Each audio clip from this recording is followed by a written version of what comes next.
Hey everyone, in today's video I'm going to be looking back at my 12 best images of 2025. Hey folks, welcome back to the channel. For this video I'm going to be reviewing my 12 best images of 2025. During that year I took just under 7,000 images in total, which seems a lot, but when you're out and about and you're snapping away, they just fly through it. Now I can hear you already saying, but it's already the middle of March. But I would say better late than never. Now I've decided to actually split this video into two parts. So what I mean is I'm going to have a colour version. So all my colour images, 12 best images of 2025, and a black and white edition, which will follow on later on for that. Now the reason for that is I have basically started taking a lot more black and white photos, I would say, during the second half of last year, and I've got really into it, and I just felt that I took an equal amount of good images in black and white, so I felt that it deserved its own wee showcase for that. So as I say, look out for that coming in the future. Now before we start, I've edited all these images with my own custom presets. They are available over on the website, so please do go on and check them out. I'll leave the link in the description below. I will go through some settings, location, maybe a wee bit of backstory, before and afters, just so you can see the kind of process that I went through for the images involved. Okay, so let's get to it. So this first one is a wee sea scene from a coastal town called Irvine, just down the west coast of Scotland. Lovely place if you've ever been. Now for this one, basically there was a kind of concrete jetty, sea defence barrier, whatever you want to call it, stretching out into the water, probably about maybe 100 metres or so for that.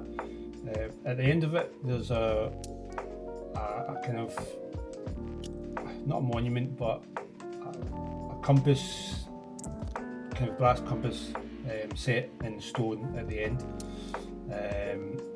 Now I walked, it was a fairly choppy day, walked right to the end of this one.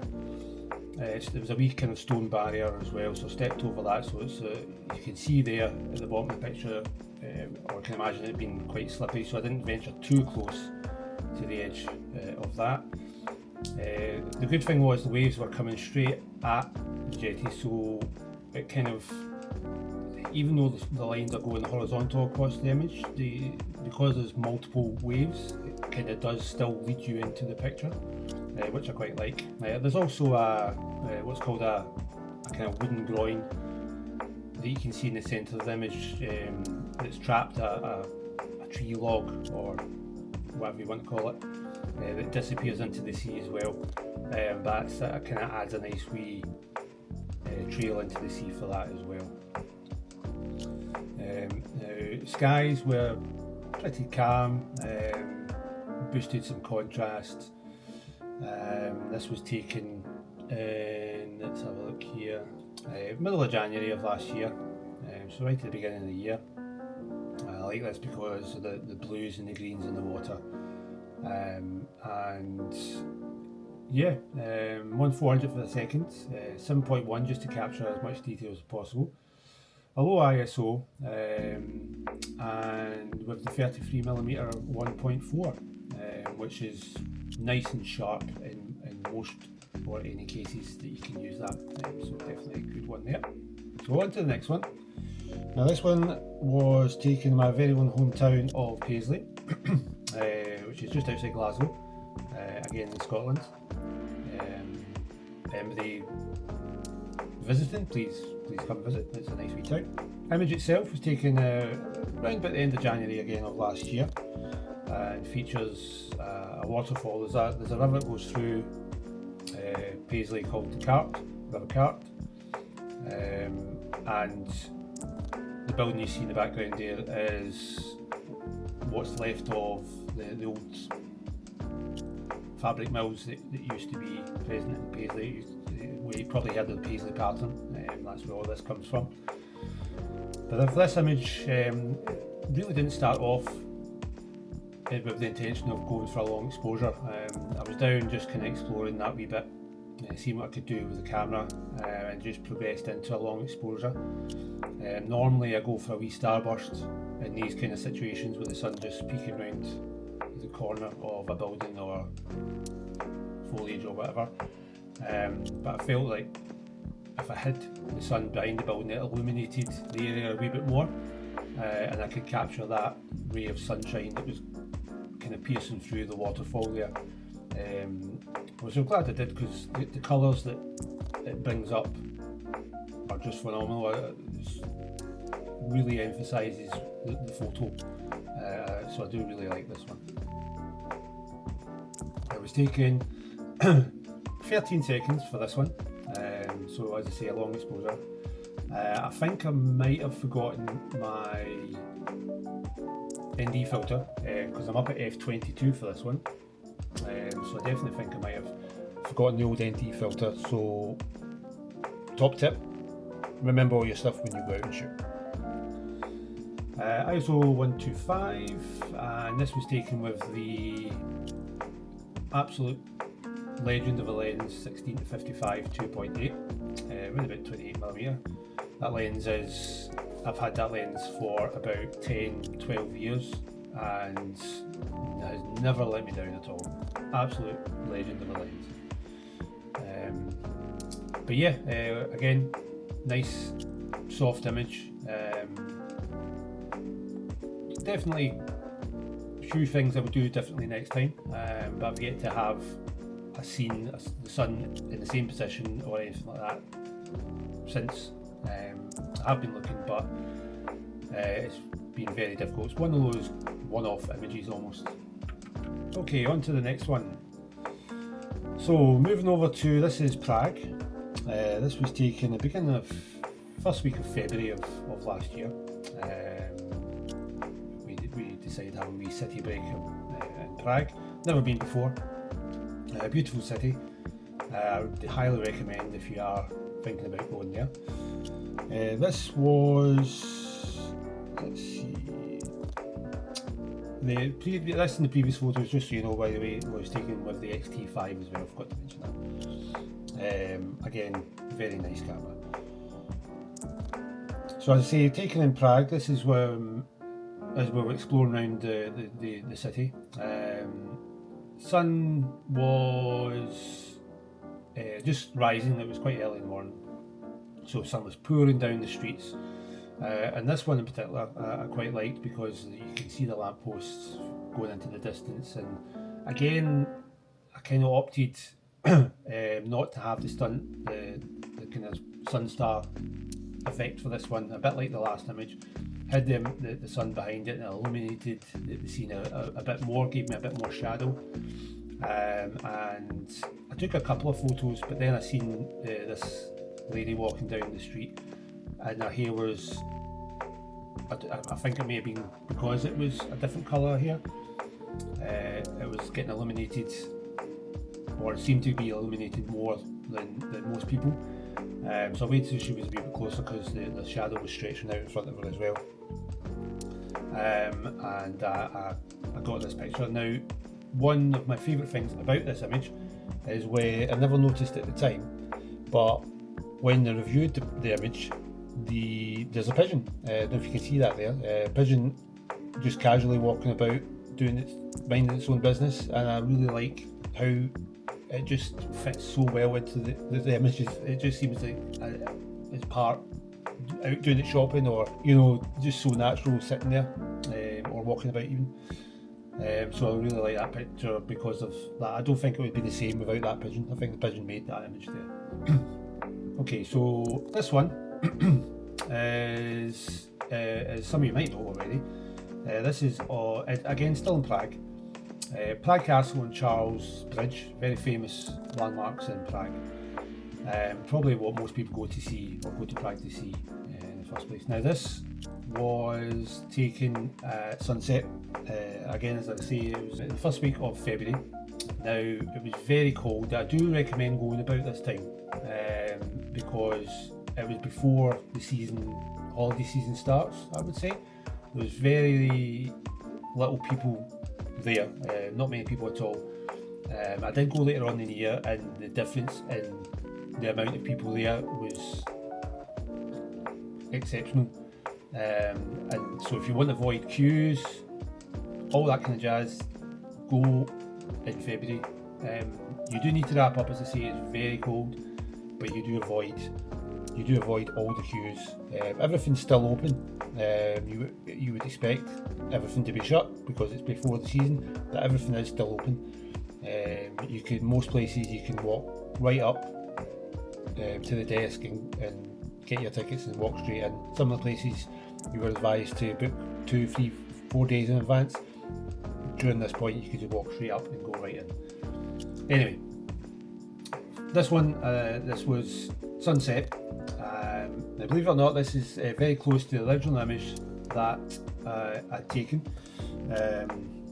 I'll do a wee before and after. So there's the before and there's the after. So very minimal adjustments made for this picture. Just something to boost the colours.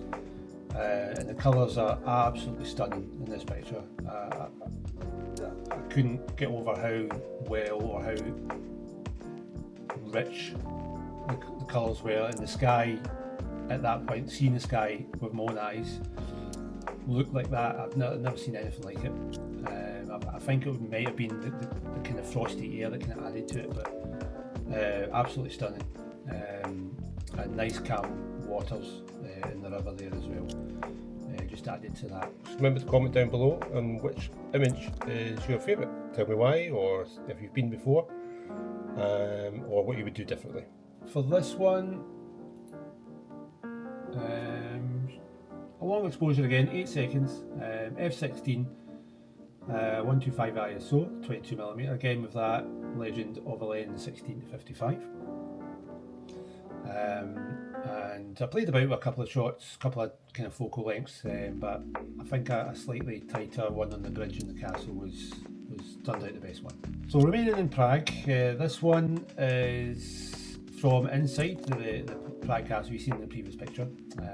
So this one's inside what's called St Vitus Cathedral. Apologies for my destroying the pronunciation of that. Now, again, gorgeous colours coming in for this one. Slightly earlier in the day, so you've got light pouring in the left-hand side of the windows of the top there, giving such a gorgeous glow to the whole scene. Darken down the shadows a wee bit, just to get that kind of emphasis and everything leading towards that kind of majestic window at the end there. Again, taken with the X-T5. Now, if you mention the X-T5, you'll know why later on in this video, but look at the X-T5. Again, 1655. Don't think it left my camera much on this trip, to be honest. 1/100th of a second, just to try and keep as much light coming in there. f2.8, slight kind of error there. I usually shoot all my architecture at least on the 5.6.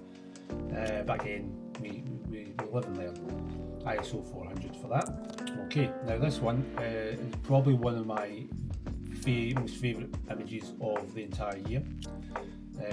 Practically the image took itself. I'm stunned at how, to me personally, how good this image looks for me.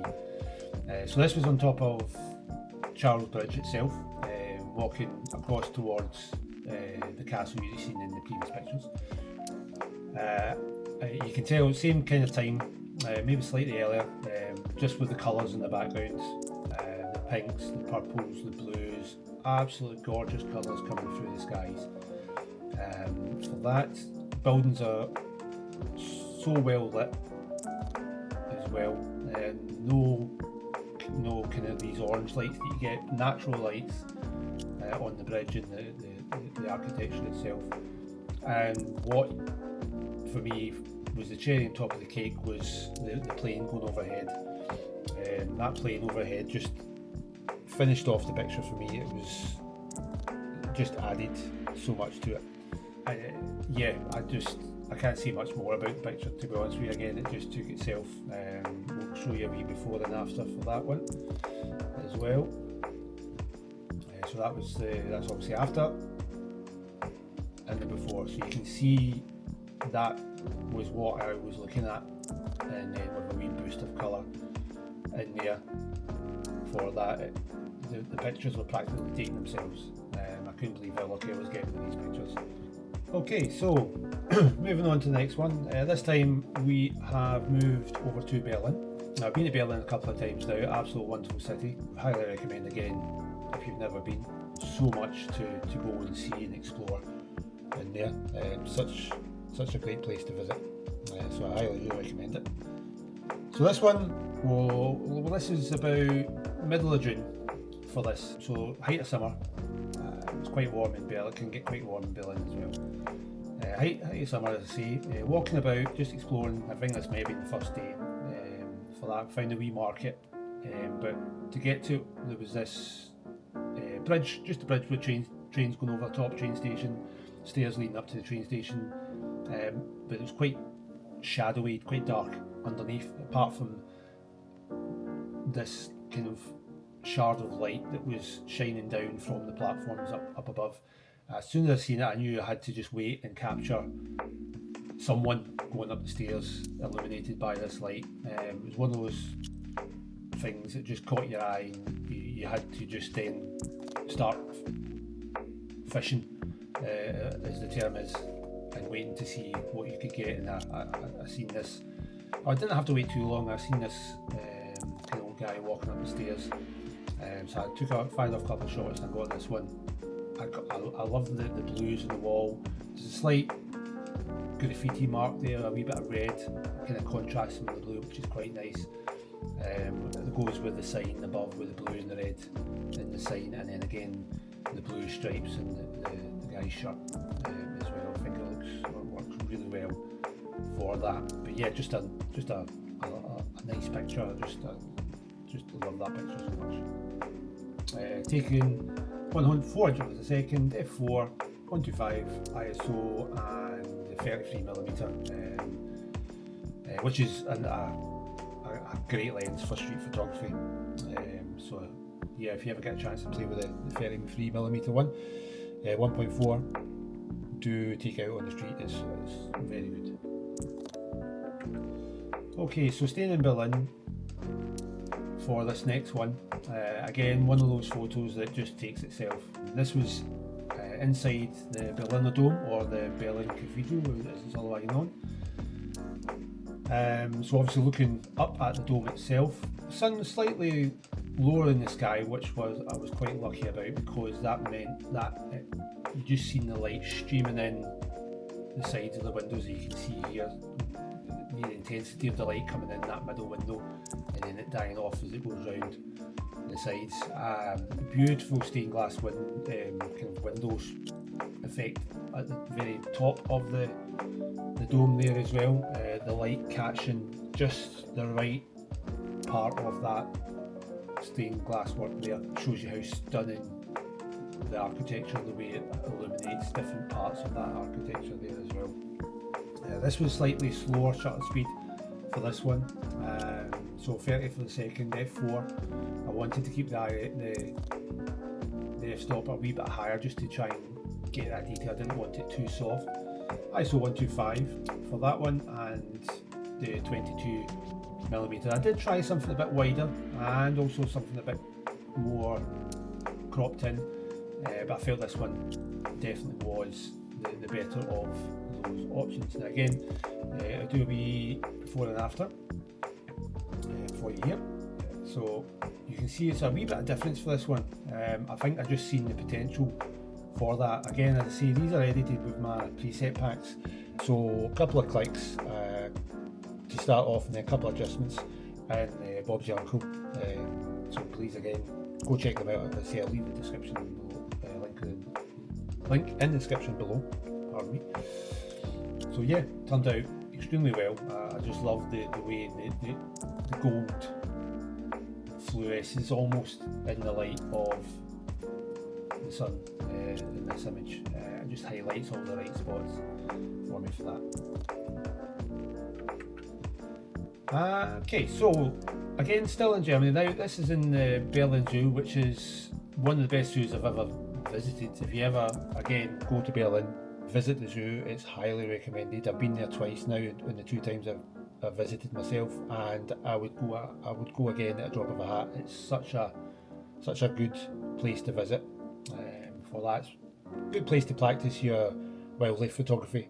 You know, if you've got a wee, maybe 40 to 150 lens or something like that, definitely go there. It's highly recommended. Now this guy, I actually met him before on the first time I went, but it was away up the back of the enclosure, and decided to cover himself up with whatever he had at the time, so I couldn't see him at all. But I think he felt sorry for me, so on the return he just posed for me perfectly. I took a couple of shots for this one. This one I decided was the best one. I liked the green coming in for the foliage, contrasting with the hair, the orange ready hair, and this was using, as I say, the 50 to 140 slight correction. I think I told you something else before, but 50 to 140 for this one. Again, such a stunning, crisp, sharp lens at all focal ranges for this, whether you're zoomed all the way in or not. 1/400th of a second, got to keep that shutter speed up a wee bit just with the wildlife. F4 and ISO 500, just to give that wee bit more illumination for that. But tack sharp, fire a few shots off, all focused on the eyes, and the level of detail in this is just stunning. Such a good shot for myself. Right, so moving away from Berlin, we're now in Paris. Now this was round about the end of October. This feels similar to the Berlin Dome. This was a place called Sacre in Paris, as I say. If you've ever been, you'll know exactly where I am.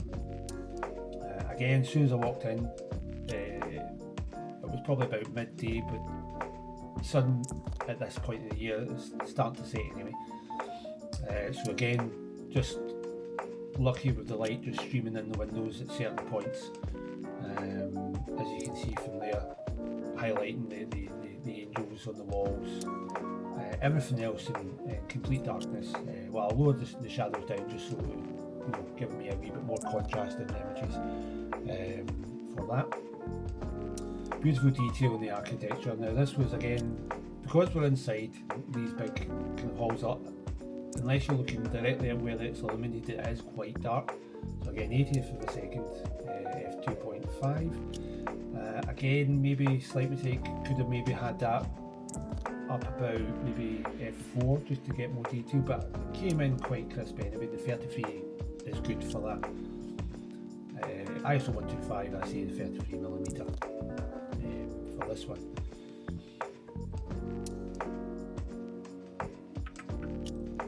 Okay, so moving on, this was very early in the morning. As you can see, the Eiffel Tower. Now I woke up quite early for this. This wasn't my picture I was going to choose, but I decided was a better image because, we woke up, me and my wife, really early because I wanted a sunrise image of the Eiffel Tower itself. So we made ourselves way over to the Eiffel Tower. There's a wee kind of plaza, excuse me. If you ever visited Paris, Eiffel Tower, you know exactly what I'm talking about. There's a plaza about 400 or 500 metres away from it, across the river, where you'll see a lot of photos online taken from there. But I didn't want to show that image. It's a beautiful image, but it's very Instagrammy. You know, you see many versions of it where all over the internet, So I chose this one instead. This was when we decided we'd had enough of where we were, started walking and exploring about. So we headed towards the Eiffel Tower, ended up down beside the river, across the river, big long kind of embankment down there, walkway, and see the sun still rising, beautiful sunrise, and my first starburst. I love a starburst in my images, and I managed to get this one of the Eiffel Tower, a couple of bits of foliage each side, just kind of framing it a wee bit there. Not too much detail on the Eiffel Tower itself, enough to see what it is, but I like a good sky in my images as well. So starburst in the sky and something nice to look at is a win-win for me for that one. But I think this one's a slightly bit more unique composition-wise. Probably been done many times before, don't get me wrong, but I feel like this one is the better option of the two.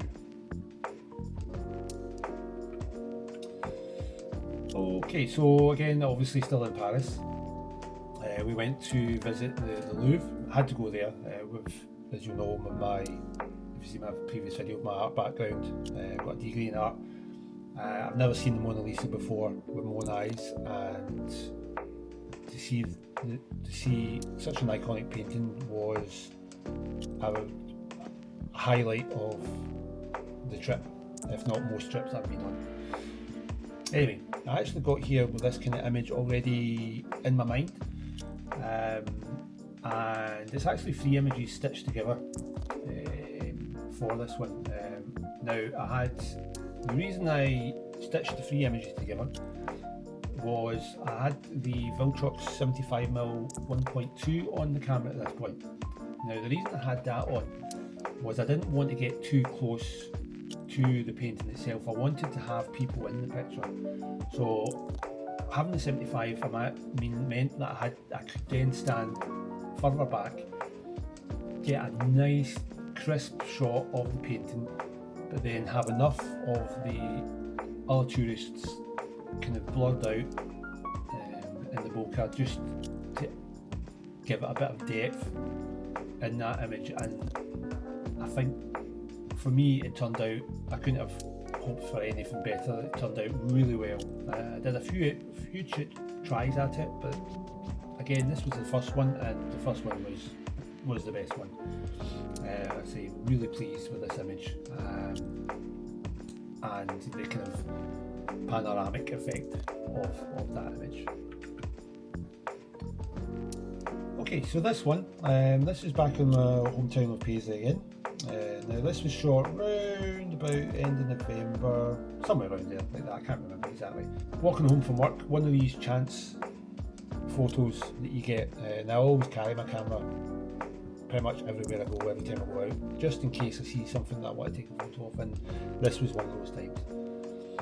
So this is of Paisley Abbey. Let's see, around about end of November. Oh, excuse me. So the sun, about 4 o'clock, something like that. Sun really low, sun sets really early in Scotland in winter.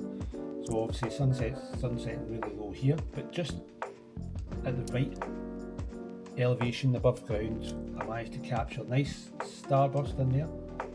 The long shadows coming through the trees, enough light illuminating the abbey still, and again, a couple of images stitched together. Now this was using the new 23mm 2.8, 15th of a second, f16. Now f16 just so I could get as much detail in there as possible. I didn't want too much of a soft of an image. Now this was taken on the new XE5. I managed to decide to treat myself to the XE5 and the 23mm lens when I came home from Paris, just as a more easy to carry about camera. So that combination of the 23 and the XE5 together, it's such a pocketable camera, and to have the same power as the XT5 in your pocket it's good. It's good. So again, this is one of these images where I wanted to do, or could see things that I could have done a wee bit better, but again, like the other Paisley picture that I showed you before, I've not managed to get to a point where I could recreate this image, whether it's the sun's just moved too much, or it's been too cloudy, or whatever. I've just never been able to recreate it. So again, this is why you should always carry your camera, just in case. Now moving on to this last image we've got here. This is in our capital, Edinburgh. Anyone that's visited before, you know this is the Scott Monument. Very recognisable monument in the centre of Edinburgh. This was taken again with the XE5 near the end of the year. I would say probably December time, I can't remember exactly. In fact, let's have a wee look. It'll tell me right here. It was, yes, just beginning of December. So again, as I say, the XE5 with the 23mm again, such a great combination. With the monument itself though, they had lit it up in different colours, with changing graphing. The other colours were red and green, but I preferred the blue and pink and purpley colours for this. Obviously down at the base, slightly abstract angle, not your traditional angle per se for this kind of type of monument, but I like how different it is, and the sharpness of it from that lens, and the colours really emphasise the architecture on that monument. 200 per second, it was quite dark at the time for that, so hence why ISO is up at 1600 there. 2.8, but even at 2.8, as I say, the lens performs admirably for that, and as I say, shot on the XE5, such a great camera to carry about with you. Okay everyone, that's my 12 best images of 2025. Give me a comment below on which was your favourite. I'll leave links on to my website so you can see these images and others that I've taken on my trips over the last few years. Also follow on Instagram, you'll see regular updates for that. Leave all the links in the descriptions below. In the meantime though, do the usual. Give me a like, comment down below if you've been to any of these places or have any tips or anything you would do differently in the pictures as well. And most importantly, give me a subscribe and follow my journey along on this channel. Again, thanks for watching today, and I will see you in the next one.